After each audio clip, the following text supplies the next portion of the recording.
Good evening all of you. ఈరోజు 7 PM Zoom మీటింగ్లో speaker గారు నందిని మేడం గారు ఒక మంచి టాపిక్ తీసుకొచ్చారు. కిడ్నీ హెల్త్ గురించి, మన యొక్క కిడ్నీ హెల్త్ ఆరోగ్యం గురించి చాలా విపులంగా కిడ్నీ గురించి చెప్పారు. కిడ్నీకి ఏమి ప్రాబ్లమ్స్ వస్తాయి, ఎలా తగ్గించుకోవాలి అనే ఆ విషయం మీద చాలా క్లుప్తంగా మంచిగా చెప్పారు, అందరికీ అర్థమయ్యేటట్టు. అందులో భాగంగా నేను ఫీడ్బ్యాక్ను ఇస్తున్నాను. కిడ్నీ హెల్త్, కిడ్నీ యొక్క ఆరోగ్యం గురించి. అసలు కిడ్నీ ఏంటి? కిడ్నీ అంటే ఏంటి? మన శరీరంలో ఎన్నో అవయవాలు ఉంటాయి. ప్రతి అవయం కూడా ఒక్కొక్క వాటి డ్యూటీని అవి చేస్తుంటాయి. ఈ కిడ్నీ అనేది ఏంటి అంటే బీన్ షేప్లో మన బ్యాక్ సైడ్ స్పైనల్ కార్డుకు అటు ఇటు రెండు సైడ్లో ఉంటాయన్నమాట. టూ కిడ్నీస్ ఉంటాయి. సో ఈ రెండు సైడ్లో స్పైనల్ కార్డుకు ఏదైతే ఇటు సైడ్ మన రిబ్స్ కింద ఉంటాయన్నమాట, ఎల్ షేప్లో. తర్వాత ఈ కిడ్నీ ఫంక్షన్ ఏంటంటే, మనం తీసుకున్న ఆహారం కానీ, ఫుడ్ కానీ, లేకుంటే లిక్విడ్స్ కానీ ఏది తీసుకున్నా కూడా వేస్ట్ మెటీరియల్ ఏదైతే ఉంటుందో అవన్నీటిని ఫిల్టర్ చేసి బయటికి పంపించడానికి ప్రయత్నం చేస్తుందన్నమాట.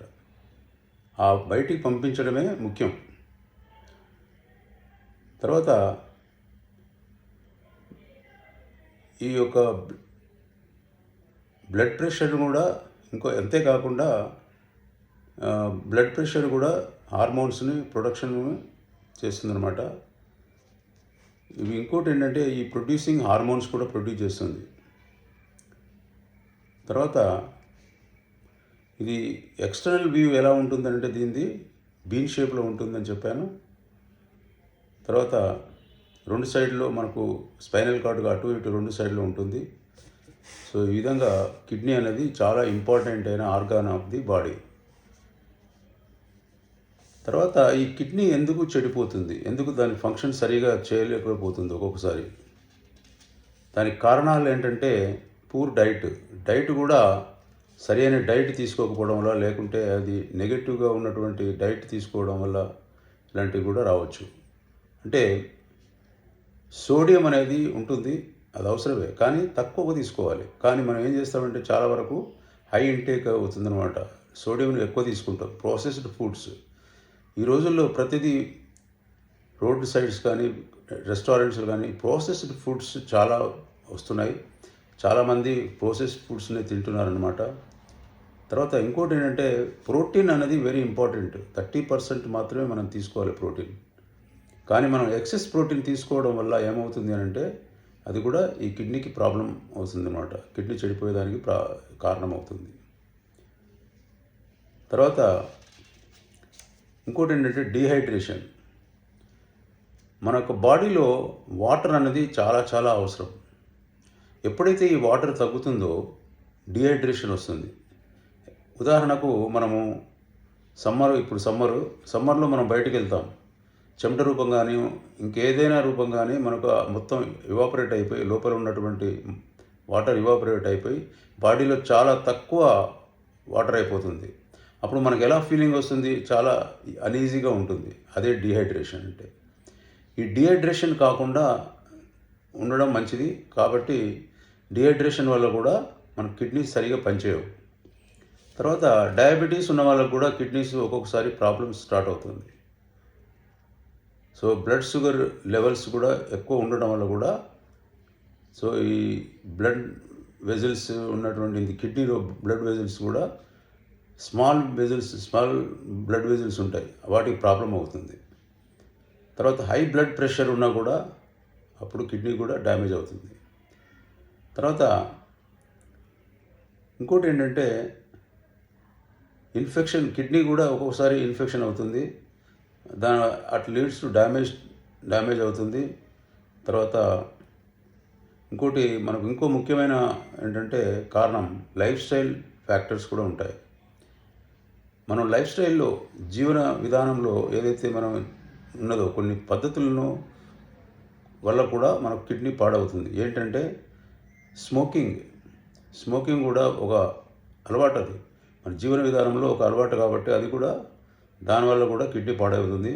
తర్వాత ఎక్సెస్ ఆల్కహాల్ కొద్దిగా ఎంత తీసుకోవాలో అంత తీసుకోవచ్చు, కానీ excess alcohol is very dangerous. తర్వాత ఎక్సెస్ కన్జంప్షన్ ఆఫ్ ఆల్కహాల్ అది కూడా మనకు కిడ్నీకి చెడిపోవడానికి కారణమవుతుంది. తర్వాత ఇంకోటి ఏంటంటే, మనం కిడ్నీకి మంచి జరగాలి, ఇవన్నీ ఇందాక నేను చెప్పినవన్నీ కిడ్నీ చెడిపోవడానికి కారణాలు చెప్పాను. కిడ్నీ బాగుండాలి అని అంటే మనం ఫ్యూలింగ్ ఏం చేయాలి, దానికి వాటర్ అన్నది చాలా చాలా ఇంపార్టెంట్. ఇప్పుడు మన సెంటర్స్లో కూడా చెప్తారు కోచ్, సెంటర్ ఏదైతే ఉంటుందో క్లబ్ ఆపరేటర్స్ కానీ, వాటర్ను మనం కరెక్ట్ టైంలో తీసుకుంటూ ఉండాలి. ఎప్పుడు మన బాడీ వెయిట్ని బట్టి వాటర్ అనేది చెప్తుంటారు. 20 కిలోల బాడీ వెయిట్ ఉంటే 1 లీటర్ చొప్పున తీసుకోవాలంటారు. సో వాటర్ తక్కువ తీసుకున్నా డేంజర్ అనమాట. కాబట్టి పర్ఫెక్ట్గా వాటర్ తీసుకోవాలి, మన కిడ్నీని జాగ్రత్తగా చూసుకోవచ్చు. తర్వాత ఇంకా మంచి ఏంటంటే key minerals important kidney health కొరకు. పొటాషియం కానీ, మెగ్నీషియం కానీ ఇలాంటి ఉండేటువంటి ఫుడ్ను మనం తీసుకోవాలి. తర్వాత యాంటీ ఆక్సిడెంట్స్ ఇవి కూడా చాలా ఇంపార్టెంట్ అనమాట. ఇవి ప్రొటెక్ట్ చేస్తాయి మన డ్యామేజ్ ఏదైతే కిడ్నీకి ఇన్ఫ్లమేషన్ కాకుండా ప్రొటెక్ట్ చేస్తాయి అన్నమాట. తర్వాత మనం కిడ్నీకి ఏ ఫుడ్ తీసుకోవద్దో చెప్పాము, బట్ ఏ ఫుడ్ తీసుకోవాలి, తీసుకునడం వల్ల మంచి జరుగుతుంది. ఫ్రెష్ ఫ్రూట్స్, వెజిటేబుల్స్ ఎప్పుడైనా ఫ్రెష్గా తీసుకోవాలి. అలా తీసుకొని ఒక 2, 3, 4 రోజులు 5 రోజులు అలాగే ఉంచేసి మనం అవి చెడిపోయిన తర్వాత తినడం అనేది చాలా చాలా డేంజరస్. ఈవెన్ కర్రీస్ కూడా వండిన తర్వాత వెంటనే ఫ్రెష్గా అదే రోజు అప్పుడే తినేసేయాలి అనమాట. 2, 3 రోజులు ఉంచేసుకొని తినడం కూడా అది కూడా డేంజర్ అవుతుంది, అది కూడా కిడ్నీకి ఎఫెక్ట్ అవుతుంది. సో ఫ్రెష్ ఫ్రూట్స్, వెజిటేబుల్స్, కూరగాయలు, తర్వాత హోల్ గ్రెయిన్స్ కూడా తీసుకోవాలి.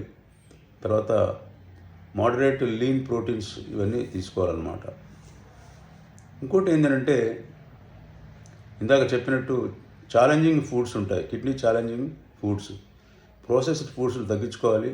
High sodium foods, sugary drinks ఎక్సెసివ్గా తీసుకోకూడదు అనమాట. తర్వాత ఎక్సెస్ ప్రోటీన్ కూడా చాలా డేంజరస్.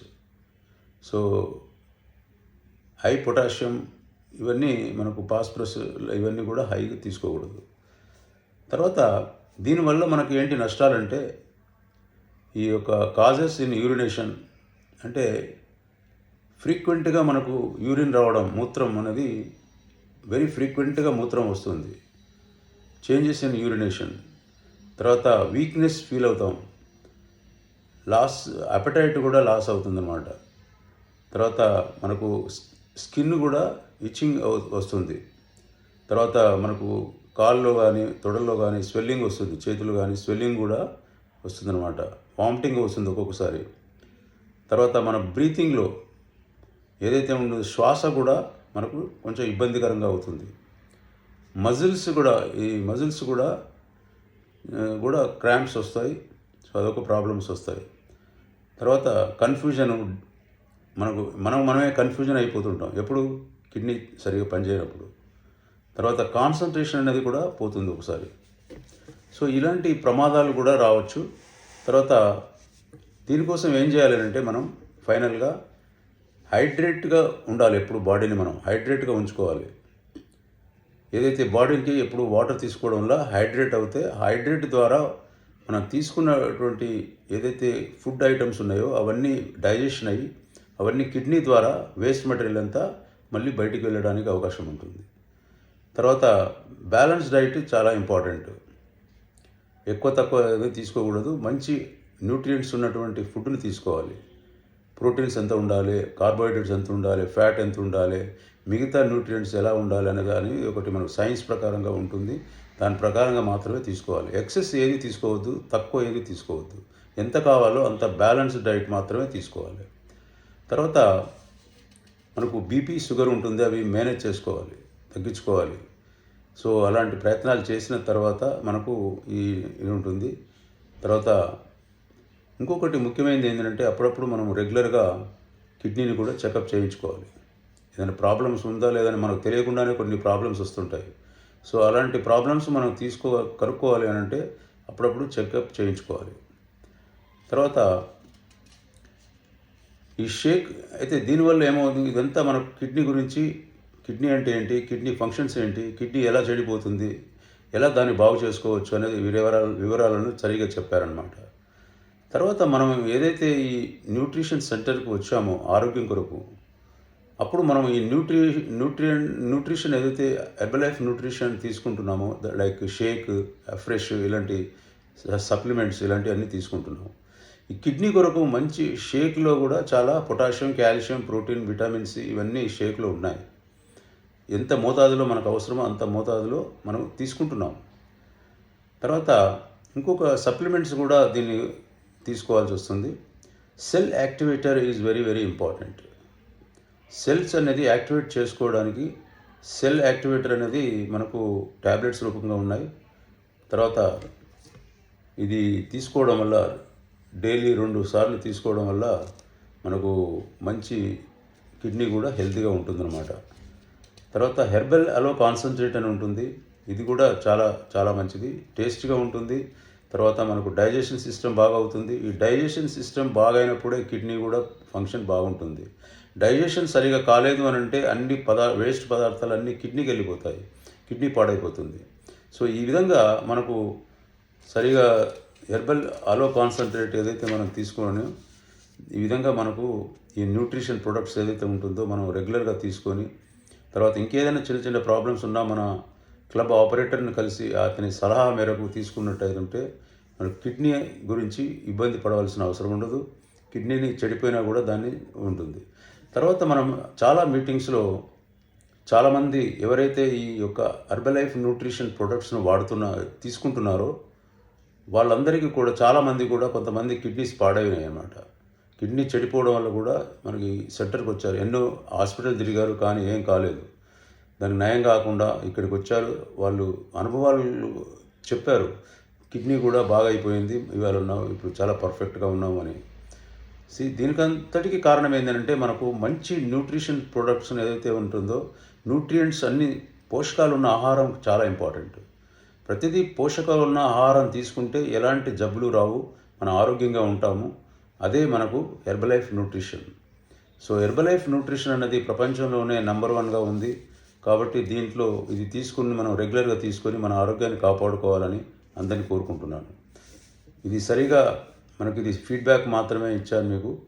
సో ఇంకా డీటెయిల్స్ కావాలనుకుంటే మీరు మీ యొక్క కోచ్ను లేదా క్లబ్ ఆపరేటర్ని తెలుసుకొని అలా పాటించినట్టయితే మన హెల్త్ బాగుంటుంది, కిడ్నీ బాగుంటుంది, ఇంకా ఇతర అవయవాలు కూడా చాలా మెరుగవుతాయి అన్నమాట. Thank you very much for your listening.